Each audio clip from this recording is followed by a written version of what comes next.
मिलत ना छुट्टी बाटे बोला कैसे आई, मिलत ना छुट्टी बाटे बोला कैसे आई, बानी हम कश्मीर बॉर्डरवा हो।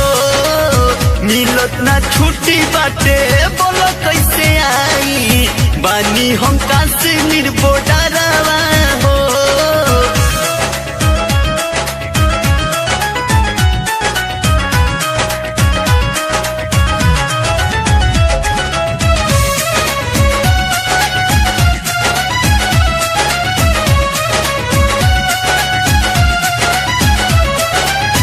कोई अकेले तू हो सोनवरात हो, देश के सवाल बाटे मानो हमर बात हो।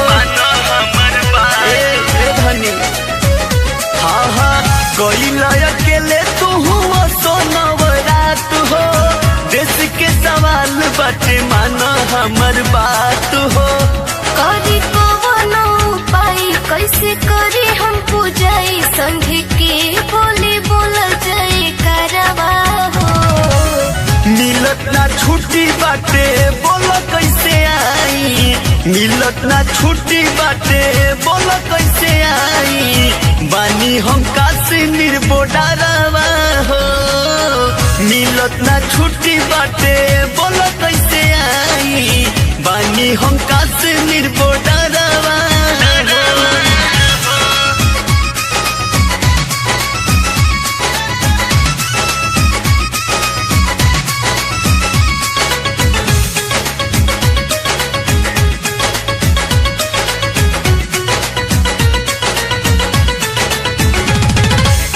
सीमावा पकैले बाटे दुश्मन चढ़ैया, आफत में देश बाटे लागल बा लड़ैया।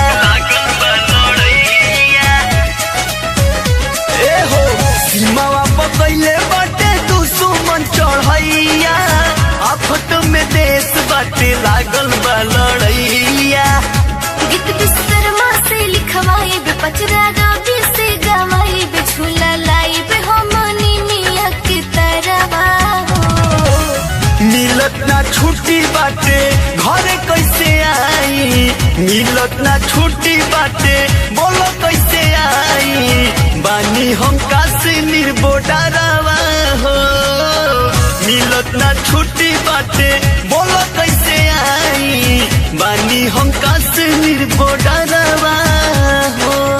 पूजा के हो गईले सभी तैयारी, सैया जी ढाली नया जेरेल गाड़ी, जल्दी से चली आई घरवा हो। मिलत ना छुट्टी बाटे बोला कैसे आई, मिलत ना छुट्टी बाटे बोला कैसे आई, बानी हम कश्मीर बॉर्डरवा हो।